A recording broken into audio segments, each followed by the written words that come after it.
दोस्तों अस्सलाम वालेकुम। कुछ तकनीकी कारणों से लाइव में कुछ परेशानी आ रही थी। दोस्तों जैसा आपको पता है कि लॉकडाउन 22 तारीख को जनता कर्फ्यू हुआ था। उसके बाद प्रधानमंत्री दूसरे दिन आकर देश के सामने संबोधन किया था। उन्होंने कहा था कि ये बढ़ेगा 14 अप्रैल तक। अच्छी बात है, 14 अप्रैल के बाद फिर उन्होंने 3 मई तक कहा। हम लोग देशवासी हैं, भारतवासी हैं। देश के लिए जो बेहतर होगा, प्रदेश के लिए जो बेहतर होगा, जिला के लिए जो बेहतर होगा, हम करेंगे और करते रहें। कहीं ना कहीं भारत सरकार से चूक हुई थी, क्योंकि जैसा कि सिविल एविएशन सेक्रेटरी और भारत सरकार के लोग ने कहा कि लगभग 15 लाख लोग मार्च और फरवरी में आए थे हिंदुस्तान। तो आपको जब पता था कि वुहान में कोरोना वायरस का प्रकोप हो रहा है, आपको पता था कि इटली में हो रहा है, आपको पता था दुनिया के दूसरे मुख्तलिफ रियासत में हो रहा है, ये बात जानकारी थी। ऐसा नहीं कि नहीं थी आपको जानकारी। ज़रूर आपको पॉलिटिकल दूसरी पार्टी के अपोजिशन के लोगों ने भी आपको कहा था। 12 फरवरी को एक अपोजिशन के बड़े लीडर ने भी कहा था कि ये कोरोना एक खतरनाक बीमारी है। लेकिन आप ट्रंप के स्वागत में लगे हुए थे, आप ट्रंप की दरबारी में लगे हुए थे। लेकिन आज ये भी हुआ कि जो ट्रंप का आप इतना नमस्ते ट्रंप कर रहे थे, वो भी आज आपको ट्विटर पे फॉलो से अनफॉलो कर देते हैं। बात यह है कि गलती तो आम मजदूरों की नहीं थी, गलती तो स्टूडेंट्स की नहीं थी, गलती तो उन गरीबों की नहीं थी जो हिंदुस्तान के मुख्तलिफ रियासत में फंस गए, जो बॉम्बे में फंस गए, जो दिल्ली में फंस गए, जो अरुणाचल में फंस गए, जो सिक्किम में फंस गए, जो राजस्थान में फंस गए, जो जोधपुर में फंस गए। उनकी कोई गलती नहीं थी। वो मेहनत कश लोग थे, वो अपनी मजदूरी के लिए वो हिंदुस्तान के दूसरे रियासत में गए थे और मेहनत कर रहे थे। आपने बहुत लोगों को इवैक्यूएट किया, प्लेन से आपने लाया। लेकिन आखिर आप उस गरीब का क्यों नहीं आपका सोचते हैं? आप 68,000 करोड़ रुपया आपका आरबीआई बड़े बड़े उद्योगपति का माफ कर देता है, लेकिन जो गरीब, जो सीमांचल का गरीब, जो बारसोई बलरामपुर का गरीब, जो मेरा मजदूर मेहनत कश, जो किशनगंज का, कटिहार का, पूर्णिया का, अररिया का, सुपौल का, छपरा का, सीवान का, दरभंगा का, मोतिहारी का, बेतिया का, तो वो जो लोग इतना हिंदुस्तान के मुख्तलिफ रियासत में थे, क्योंकि बिहार से सबसे ज़्यादा माइग्रेशन होता है, सबसे ज़्यादा जो लोग बिहार से माइग्रेट किए थे, मेहनत कश लोग हैं। नीतीश जी आपको ये बतला दें कि आप तो रोजगार दे नहीं सकते हैं, लेकिन आप ही बतलाइए जिस प्रदेश में वो रहते हैं वहां भी वो सामान खरीदते हैं, वहां भी वो टैक्स देते हैं, और जो घर पैसा बेचते हैं वो भी वो घर वाले उनके लोग टैक्स देते हैं। लेकिन उनके लिए 1,000 रुपए का आप जो लॉलीपॉप दिए, आप खुद सोचिए माननीय मुख्यमंत्री जी कि ये 40 दिन लोग 1,000 रुपए में कैसे रहेगा, और उस 1,000 रुपए कितने लोगों को मिला है आप खुद बेहतर जानते हैं। आप प्रदेश के मुख्यमंत्री हैं, आप कोई नए मुख्यमंत्री नहीं है कि कल आप इतना बड़ा दबाव आ गया। आप 15 साल मुख्यमंत्री रहे, उससे पहले रेल मंत्री रहे, लेकिन आपको कान में जू तक नहीं देखता है। आप प्रधानमंत्री को बोलते हैं, आपने महागठबंधन को तोड़ा, इस बुनियाद पे तोड़ा कि डबल इंजन की सरकार हो, भाजपा और जदयू की सरकार हो, दिल्ली में भी हो, बिहार में भी हो। लेकिन क्या मिला है बिहार को? क्या मिला? आखिर जो बिहार का मजदूर जो दिल्ली में, बॉम्बे में, पंजाब में, हरियाणा में, राजस्थान में, गुजरात में जो फंसा है, उसको क्या मिला? तेलंगाना हो, आंध्र प्रदेश हो, केरला हो, तमिलनाडु, उसको कुछ नहीं मिला। नीतीश जी कुछ नहीं मिला। आपका मोदी जी आपकी कुछ नहीं सुनते हैं। मोदी जी तो बिजी थे नमस्ते ट्रंप में। आप बतलाइए, गुजरात का हाल चिंताजनक है, आगरा का हाल चिंताजनक हो रहा है। आखिर किस प्रधानमंत्री से हम फरियाद करें? देश के लोकतंत्र, इतना बड़ा लोकतंत्र आपको प्रधानमंत्री बनाया था। हम आपसे गुजारिश ही कर सकते हैं, फरियाद ही कर सकते हैं, और करेंगे हम। मुख्यमंत्री जी, कोटा में इतना स्टूडेंट्स हैं, अलीगढ़ मुस्लिम यूनिवर्सिटी के कैंपस में, उसके बाहर इतना स्टूडेंट्स हैं, जामिया में है, गुजरात में है, छत्तीसगढ़ में है, पूना में है, बॉम्बे में है। स्टूडेंट्स की बात एक बड़ा तब, क्योंकि बिहार की सरजमी बहुत ही जरखेज है। बिहार के दिलचस्पी लेते हैं तो आईआईटी में, आईआईएम में, मेडिकल में, इंजीनियरिंग में, या दूसरे प्रोफेशनल कोर्स में या पढ़ने, क्योंकि आप तो एक यूनिवर्सिटी खोल नहीं पाए, तो कम से कम वो जहां गया था उस यूनिवर्सिटी, वहां से तो बच्चे को लाने का इंतजाम कीजिए। आपका अहंकार उत्तर प्रदेश का मुख्यमंत्री ला सकते हैं, जब राजस्थान के मुख्यमंत्री इस बात का अलाउ करते हैं। आसाम का जो सोनभद्र मुख्यमंत्री, फर्स्ट टाइमर मुख्यमंत्री है, वो जब भेज के ला सकता है, तो आपको इतनी दलिया दिली इस बिहार की आवाम पर नहीं लगता? उन मासूम बच्चे को डिप्रेशन हो जाएगा, माँ बाप से दूर है, वो बच्चे को खाना नहीं मिल रहा है, तो ये आपको नहीं समझ में आता है? मुख्यमंत्री आप बने, आम आवाम के लिए आप मुख्यमंत्री बने, आप आवाम को सुख पहुंचाने के लिए बने हैं, आप आवाम का दर्द बांटने के लिए बने हैं। आप शेरशाह सूरी की सरजमी से हैं, आप महात्मा बुद्ध की सरजमी से हैं, आप महात्मा महावीरा की सरजमी से हैं, आप मखदूम मुनम्पाक की सरजमी से हैं, शहाबुद्दीन जगजोत की सरजमी से, इतने बड़े बड़े लोग की सरजमी से हैं। बिहार ने नालंदा यूनिवर्सिटी दिया, लेकिन आपको जरा भी आपके दिल में करुणा नहीं आई, दिल में दया नहीं है उन बच्चों के लिए। उसके बाद एक बहुत बड़ा तबका जो आपका मजदूर जो मेहनत कश है, जो गुजरात करता है, जो हरियाणा के गुड़गांव में बिल्डिंग में, फरीदाबाद में काम करता है, जो पंजाब के खेतों में काम करता है, लुधियाना के एक्सपोर्ट लाइन में काम करता है, मैन्युफैक्चरिंग में काम करता है, जो बॉम्बे की वो आलीशान बॉम्बे को मुंबई बनाना है, मुंबई को आमची मुंबई कहने वाले लोग की उस बिल्डिंग को जो बुलंदी देता है, वो जो आपका बॉम्बे में, वो हमारा इस सीमांचल का बिहार का मजदूर, उसकी आपको याद नहीं है। केरला तक में, पालाकाड तक में, मालापुरम तक में, कन्याकुमारी तक में, ईरोड तक में, चेन्नई तक में, हैदराबाद, विजयवाड़ा, विशाखापट्टनम, हर जगह बिहार के लोग, लेकिन आपको अभी तक दर्द नहीं आया। लेकिन एक खुशखबरी आई है, होम सेक्रेटरी ने एक इजाजत दी है कि जो मजदूर हमारे इलाके जो दूसरे स्टेट के हैं या बिहार के हैं या दूसरे स्टेट में फंसे हैं, जो स्टूडेंट जो दूसरे इलाके में फंसे हैं, जो पेशेंट जो फंसे, उनके लिए एक इजाजत, आप होम सेक्रेटरी की चिट्ठी अभी थोड़ी देर पहले मैंने पढ़ा, होम सेक्रेटरी ने चिट्ठी लिखा है। तो उम्मीद करते हैं कि एक मैकेनिज्म बिहार के होम सेक्रेटरी, बिहार के चीफ सेक्रेटरी, देश के होम सेक्रेटरी और इंटर स्टेट के होम सेक्रेटरी एक प्रोटोकॉल कुछ बनाएंगे। वो मजदूर दे नहीं पा रहे हैं, हम लोग एक कोई भी पॉलिटिकल पार्टी, कोई भी ऑर्गेनाइजेशन, कोई भी एनजीओ एक हद तक मदद कर सकता है, लेकिन अफसोस अंधेर नगरी चौपट टके से खाजा देश का प्रधानमंत्री लॉकडाउन में है और मोहुल चोकसी का और उनके दोस्तों का करोड़ों अरबों रुपया देश का जो हमारे टैक्स का पैसा था, अरबों अरबों रुपया आप वो उनका टैक्स माफ कर दे रहे हैं। आप अरबों अरबों रुपया आप मूर्तियां बनाने में ट्रंप के इस्तकबाल में लगाए हुए हैं, लेकिन उन मजदूर के लिए चिंता नहीं जो आपको टैक्स देता है, जो पंजाब के खेतों में हरियाली लाता है, जो सीमांचल के खेतों में हरियाली लाता है, जो हिंदुस्तान की बड़ी बड़ी फैक्ट्रियां चलाता है, लेकिन आपको फैक्ट्री के मालिक दिखते हैं, लेकिन आपको वो मजदूर नहीं दिखता है। अफसोस होता है मुझे, मैं बहुत शुक्रगुजार हूं बैरिस्टर असदुद्दीन ओवैसी साहब का, मैं अकबर ओवैसी साहब का, पूरे हैदराबाद के मुख्यमंत्री तेलंगाना साहब का भी, केसीआर राव साहब का, पूरी हैदराबाद के अवाम का, तेलंगाना के अवाम का, कि सबसे अच्छा इस माइग्रेंट के मैनेजमेंट में अगर सबसे अच्छा किसी ने किया है तो वो तेलंगाना का प्रदेश ने किया। जितना सबसे पॉजिटिव रिस्पॉन्स, उसके बाद पंजाब की पुलिस और उसके बाद आंध्र प्रदेश। और अफसोस होता है, मैं कांग्रेस लीडरशिप में बोलना चाहता हूं, आप पॉलिटिक्स कीजिए, आपको पॉलिटिक्स करना है तो आप कीजिए, लेकिन इंसानों के लाश पे राजनीति मत कीजिए, गरीबों के, मजदूरों के, मजलूमों के लाश पे मत कीजिए, हमारे प्रदेश के मजदूरों पे नहीं कीजिए। कांग्रेस का मैं बतलाता हूं, महाराष्ट्र में कांग्रेस की सरकार, पंजाब में कांग्रेस की सरकार, राजस्थान में कांग्रेस की सरकार, पौंडीचेरी में कांग्रेस की सरकार, छत्तीसगढ़ में कांग्रेस की सरकार, झारखंड में कांग्रेस की सरकार। कांग्रेस के एमपी जावेद आजाद साहब हैं, कांग्रेस के हैं, मदन मोहन झा जी प्रदेश अध्यक्ष महोदय, अखिलेश सिंह जी राज्यसभा मेंबर, प्रेमचंद मिश्रा एमएलसी हैं, शकील खान साहब एमएलए हैं। तो अगर आप पद देखिएगा तो शकील खान साहब एआईसीसी सेक्रेटरी हैं, जावेद आजाद साहब प्रभारी हैं बंगाल के, मदन मोहन झा जी बिहार के प्रदेश अध्यक्ष हैं और अखिलेश सिंह जी भी कैंपेन पार्लियामेंट्री बोर्ड के मेंबर हैं, प्रेमचंद मिश्रा जी हैं, सब लोग हैं। जब लिस्ट पढ़िएगा कांग्रेस लीडरशिप की तो लंबी लंबी लिस्ट आएगी, लेकिन मेरा प्रदेश में जो मेरा मजदूर फंसा था उसके लिए कोई कांग्रेस का नेता आगे नहीं आया, सिर्फ कुछ लोगों को मदद। वहां मैं जिशान सिद्दीकी साहब का और बाबा सिद्दीकी साहब का शुक्रिया अदा करता हूं कि उन्होंने लोकल एनजीओ से, लोकल लोगों से मिलकर, बड़े बड़े लोगों से मिलकर बहुत लोगों को खाना पहुंचाया और उन्होंने पहुंचाया। लेकिन कांग्रेस लीडरशिप को बार बार हम फरियाद करते रहे कि राजनीति मत कीजिए, मत कीजिए। बिहार आप क्यों हारते हैं? आप ये नहीं सोचते कि 2014 में भी आप 60 सीट नहीं पार कर पाए, 2019 में भी आप 60 सीट नहीं पार कर पाए। आप पर कभी ये नहीं गया, पूरे बिहार में 40 सीट में एक सीट कांग्रेस को अगर जिताया था तो किशनगंज की आवाम ने जिताया था, लेकिन किशनगंज के एमपी दिल्ली में बैठे हुए हैं।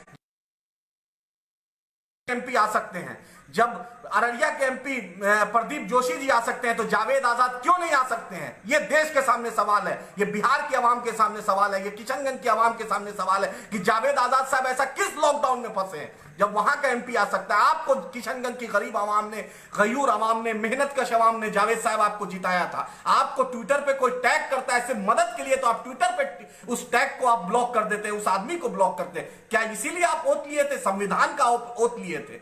यहाँ की आवाम को, किशनगंज की, सीमांचल की आवाम को जब इलेक्शन आता है तो राहुल गांधी को प्रधानमंत्री बनाने का सपना होता है।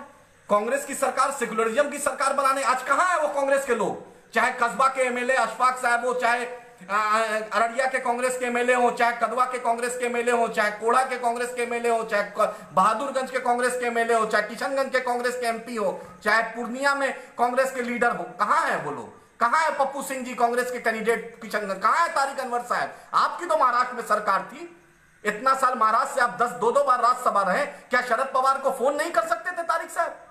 एक फोन करने में आपको दिक्कत होता है? आपके लोग, आपके परिवार के लोग, किसी को मदद चाहिए, किसी को महाराष्ट्र में स्कूल में, कॉलेज में एडमिशन चाहिएगा, किसी को टेंडर चाहिएगा, तो मुझे दावा है कि आप कभी तुरंत फोन लगाइएगा शरद पवार साहब को, अजीत पवार को। लेकिन यहां के मजदूर, जिस कटियार ने तारिक को तारिक अनवर बनाया, तारिक अनवर को तारिक साहेब बनाया, कटियार ने 1977 से लेकर आज तक 2019 में इस लोकसभा में भी तारिक साहब आपको 6 लाख वोट दिया था। लेकिन बारसोई हो, बलरामपुर हो, आबादपुर हो, बिघोर हो, कचना हो, धचना हो, माधेपुर हो, मोहिद्दी नगर हो, कदवा हो, प्राणपुर हो, आजमनगर हो, बरारी हो, कोड़ा हो, मनियारी हो, इसकी चिंता आपको नहीं आई। तारिक साहब एमपी आपको बनाते गए, बनाते गए, बनाते गए। हम हमेशा आपको सिर पर बोझ की ढोते रहे, लेकिन आपको इस बार भी लोकसभा में लगभग 6 लाख वोट यहां की आवाम ने दिया। लेकिन एक ट्वीट आपका नहीं तारिक साहब दिखता है, एक ट्वीट नहीं दिखता है इन मजदूरों के लिए, एक ट्वीट नहीं उनके हेल्प के लिए दिखता है। आपका ट्वीट रीट्वीट दिखता है, प्रियंका गांधी का ट्विटर को रीट्वीट करते हैं, राहुल जी का ट्वीट करते हैं, वेणुगोपाल साहब का करते हैं, अशोक गहलोत साहब का करते हैं, उन दरबारियों को खुश करना चाहते हैं। लेकिन जिसने उस दरबार में भेजा आपको, यहां की आवाम ने, कटियार की आवाम ने, लेकिन उसके लिए आपको चिंता नहीं होती है, उसके लिए चिंता नहीं होती है, उसके लिए आपको कोई चिंता नहीं है। आपको इस इलाके के, कटियार के लोगों ने बनाया। जावेद आजाद साहब मत भूलिए, डेमोक्रेसी में सबसे ताकत आवाम की ताकत होती है। जनता सब याद रखती है, जनता भूलेगी नहीं, इंशाअल्लाह जरूर। इस अभी तो पॉलिटिक्स का वक्त नहीं, इसलिए नहीं बोलेंगे, लेकिन जरूर जवाब जनता देगी। उसके बाद एक बहुत ही हरदिल अजीज बलरामपुर बारसोई के एमएलए महबूब आलम साहब नाम है, पार्लियामेंट्री बोर्ड के मेंबर, यहां के लेजिस्लेटर पार्टी के मेंबर भी हैं, माले के मेंबर हैं। दीपांकर भट्टाचार्य साहब बहुत नेक इंसान है, अच्छे इंसान है, दर्द रखते हैं। कविता कृष्णन जी एक चर्चित महिला है, माले से जुड़ी हुई है। और महबूब साहब, इस इलाका बारसोई बलरामपुर, महबूब साहब कितना लोग है आपको अंदाजा है? आपका वोटर 3.25 लाख है इस बलरामपुर बारसोई का। लगभग 1.25 लाख वोटर आपका दिल्ली, बॉम्बे, पंजाब में फंसा हुआ है। लेकिन महबूब साहब एक जरा नहीं दिखा आपका दर्द। घर में बैठ के भूख हड़ताल करने से महबूब साहब कुछ नहीं होगा। आप दीपांकर भट्टाचार्य साहब की पार्टी के आइडियोलॉजी की बात करते हैं, गरीब मजदूर खेतियर की बात करते हैं महबूब साहब, लेकिन बतला दीजिए, लिस्ट दे दीजिए इस आवाम के सामने। मैं इस ओपन चैलेंज करता हूं, 100 आदमी को भी आपने हिंदुस्तान के किसी भी प्रदेश में आपके जरिए से मदद मिली। मैं सरोज यादव जी का, जो एक एमएलए है, उनका धन्यवाद प्रकट करता हूं कि जो महाराष्ट्र के मुख्यमंत्री से उन्होंने बात किया। लेकिन महबूब साहब एक बार भी आपको किसी से फोन करते हुए नहीं सुना कि महाराष्ट्र के मुख्यमंत्री को फोन कर दें, अशोक गहलोत साहब को फोन कर दें, कैप्टन अमरिंदर सिंह जी को फोन कर दें, गुजरात के विजय रूपानी जी को फोन कर दें। आवाम रोते रहेगी, लेकिन आपको एमएलए बनाएगी, आपके भाई को एमएलए बनाएगी, फिर से आपको एमएलए बनाती रहेगी और फिर से। लेकिन यहाँ की बलरामपुर बारसोई हो, बिघौर हो, आबादपुर हो, कचना हो, मथुरापुर हो, सीमानंदपुर हो, नलसर हो, छोगरा हो, शिकारपुर हो, बलतर हो, बांसकोटा हो, गोविंदपुर हो, माधेपुर हो, अजरेल हो, धनारा हो, सुदानी हो, कटार हो, कोटा हो, करीमगंज हो, यहाँ की आवाम का आपको दर्द नहीं याद आया? जो रो रही थी आवाम, यहाँ की आवाम जो लगातार हमसे संपर्क कर रही है। मेरी औकात नहीं है, हम एमएलए एमपी नहीं है, खुले मन से बोलते हैं, हम एमएलए एमपी नहीं। बिहार में मजलिस इत्तेहादुल मुस्लिमीन का सिर्फ एक एमएलए है। जितनी हमारी ताकत, अल्हम्दुलिल्लाह पूरी कोशिश कर रहे हैं कि आवाम के साथ जुड़े रहें और मदद पहुंचाते रहें। हैदराबाद से 100% अल्हम्दुलिल्लाह हैदराबाद में हमने रिजल्ट दिया, कोशिश किया कि जितने लोग हैं, चाहे हैदराबाद की सरकार की तरफ से, वहां के जीएचएमसी की तरफ से, या बैरिस्टर असदुद्दीन ओवैसी साहब, अकबर साहब ने खुला दिल खोल दिया है।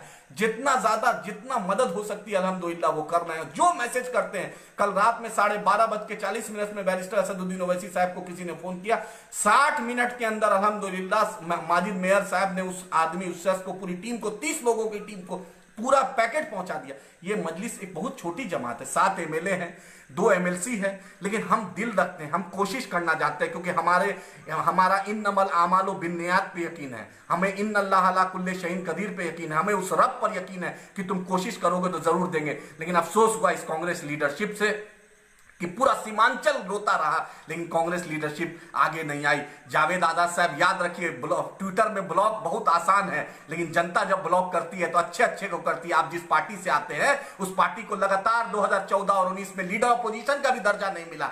आपको याद रखिएगा क्यों नहीं मिला। इस राहुल जी और सोनिया जी और प्रियंका जी और वेणुगोपाल साहब को सोचना पड़ेगा, शक्ति सिंह गोयल साहब को सोचना पड़ेगा कि जिसको हम जिताते हैं वो लोग भूल जाते हैं। बलरामपुर से दीपांकर भट्टाचार्य साहब, आपको भी सोचना पड़ेगा कि आपके एमएलए को जनता ने जिताया था, लाखों लाख वोट देके जिताया, 2001 में जिताया, फिर जिताया, लेकिन आपकी जनता ने। अरे मोहब्बत से बात तो कर लो किसी मजदूर से, किसी गरीब से जो फोन करता है, उसका दर्द तो बांट लो, उसका आंसू तो पूछ लो। और याद रखिएगा पूरी कांग्रेस लीडरशिप जो सीमांचल के साथ आपने नाइंसाफी किया है, अगर जब हम बोलेंगे तो जरूर बोलेंगे और इंशाल्लाह बहुत बुलंद होकर बोलेंगे। उसके बाद नीतीश जी आपको भी जवाब देना पड़ेगा। जनता की अदालत में आप भी जाइएगा। आपको लगता है कि लोग बाढ़ को भूल जाता है, आपको लगता है कि दूसरी जो आपदा है उससे भूल जाता है। नीतीश जी आपको भी जवाब देना पड़ेगा। बिहार का इलेक्शन है नजदीक इंशाल्लाह। सुशील मोदी जी आप भी मत छुपिए, मंगल पांडे जी, नित्यानंद राय जी, अश्वनी चौबे जी, गिरिराज सिंह जी मत भूलिए। जनता आपसे भी जवाब लेगी इंशाल्लाह ताला। आपने जो बिहार की आवाम के साथ जो रोता रहा, जो बिलखता रहा, उसके साथ जो आपने नाइंसाफी की, उसका भी इंशाल्लाह ताला यही बिहार की सरजमी आपको जवाब देगी। अच्छे अच्छे को पलट दी है बिहार की आवाम, तो आप क्या चीज है, आप बहुत बच्चे हैं। याद रखिएगा मोदी जी, और सबसे पहले अफसोस इस प्रधानमंत्री का, इतना थंपिंग मेजोरिटी से लोगों ने वोट दिया।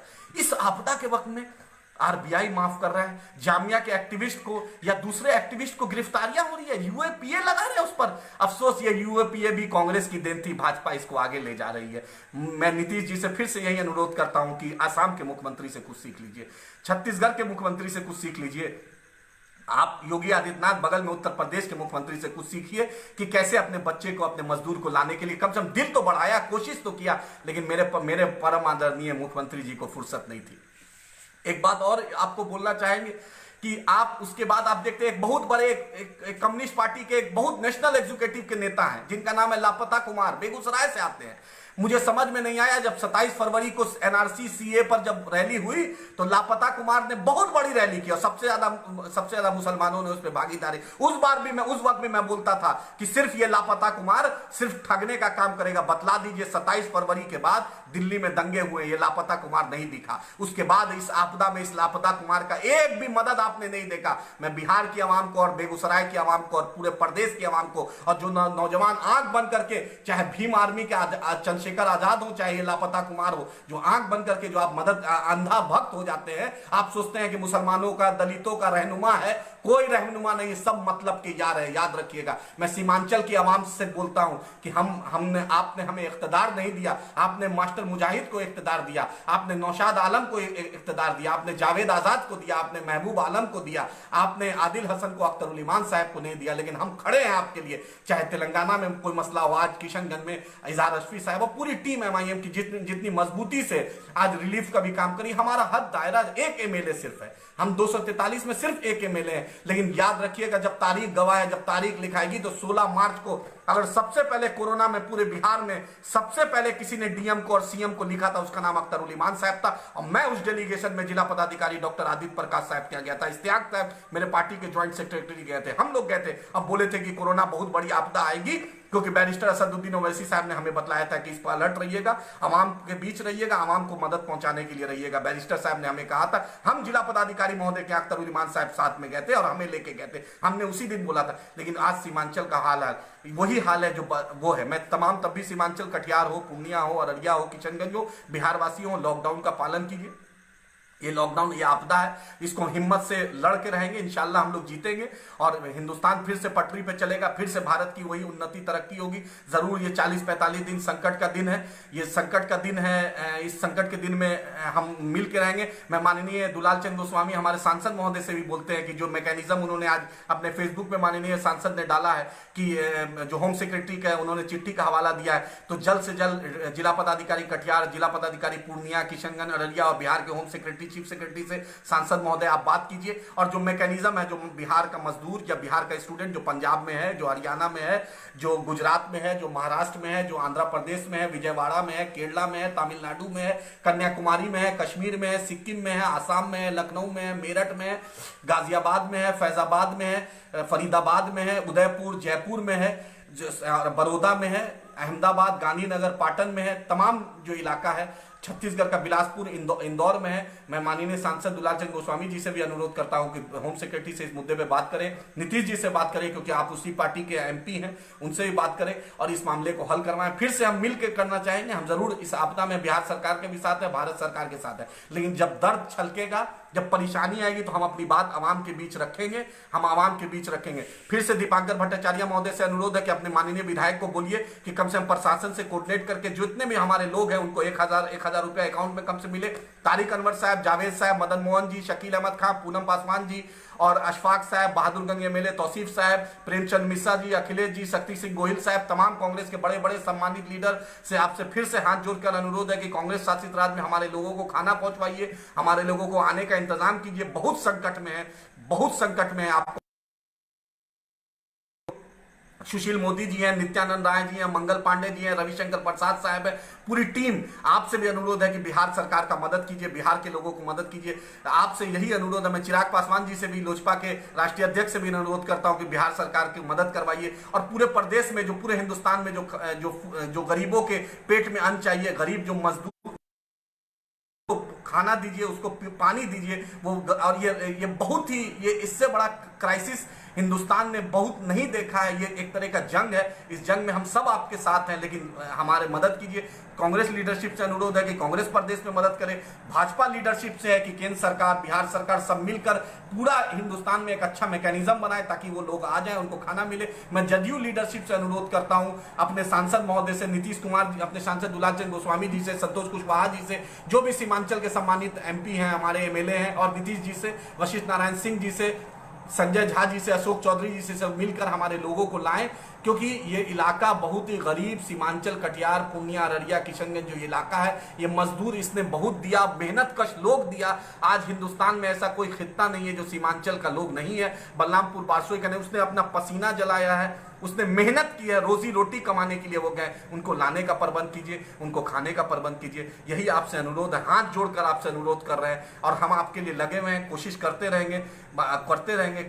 फिर से कांग्रेस लीडरशिप से बोल रहे हैं कि भाजपा को बोल रहे हैं, जदयू को बोल रहे हैं, माले को बोल रहे हैं, एनसीपी को बोल रहे हैं कि उठकर बात कीजिए, मानवता के लिए बात कीजिए। तारिक साहब, अभी भी वक्त है, आप बात कीजिए। कटिहार ने आपको बार बार जिताया है, आपको कटिहार आपको पहचान दिया है, अभी भी वक्त है, आप बात कीजिए राहुल जी से, प्रियंका जी से, वेणुगोपाल साहब से, शरद पवार साहब से। सबसे ज्यादा भूख की, तपिश की शिकायत अगर हिंदुस्तान में आ रही है तो बॉम्बे से, महाराष्ट्र से आ रही है, क्योंकि हमारे इलाके के बहुत लोग हैं। दूसरी शिकायत हरियाणा से आ रही, खट्टर साहब और पूरी टीम भाजपा की। दुष्यंत चौटाला जी, आप deputy CM, young deputy CM है, आपसे अनुरोध, यहाँ के लोग बहुत परेशान हैं, उनको खाने का इंतजाम कराइए। और अपने जितने भी ऊपर से, फिर हाँ, जितने मेरे पदाधिकारी हैं, चाहे चीफ सेक्रेटरी हो, होम सेक्रेटरी हो, डिस्ट्रिक्ट मजिस्ट्रेट हो, आपको सरकार, आप जो इस आपदा में काम कर रहे हैं, हम इसके लिए शुक्रगुजार हैं, धन्यवाद के पात्र हैं। पुलिस पदाधिकारी हो, हेल्थ हो, या जो भी लोग हैं। लेकिन मैं बड़ाए मेहरबानी, अगर आप ट्विटर पे हैं तो कम से कम, आप नहीं देख पाते हैं तो अपनी टीम को रखिए ताकि वो ट्विटर पे जवाब दे सके। हम लोग उस पर भी रिक्वेस्ट करते हैं, हम लोग व्हाट्सएप, फोन, ईमेल, उस पर भी अलर्ट रही, क्योंकि ये स्पेशल, ये आपदा है, ये इमरजेंसी टाइप का वक्त है। आपसे पदाधिकारियों से भी अनुरोध, आप काम कर रहे हैं, हम आपके धन्यवाद है, लेकिन थोड़ा और स्पीड अप कीजिए, क्योंकि भूख की आग 40 दिन बर्दाश्त नहीं हो पा रही है। जो आवाम का जो फोन, जो मैसेज, जो व्हाट्सएप, जो रिकॉर्डिंग आ रहा है, अब दिल दहल जाता है। अब किसी वक्त भी रात 2 बजे, 3 बजे, सुबह 5 बजे आता है, जब इतना लोगों में गम है, आंसू है, पेट की आग, कोई दुनिया की ऐसी आग है, ये कोई नहीं बुझा सकता है, सिवाय अन्न ही इसको बुझा सकता है।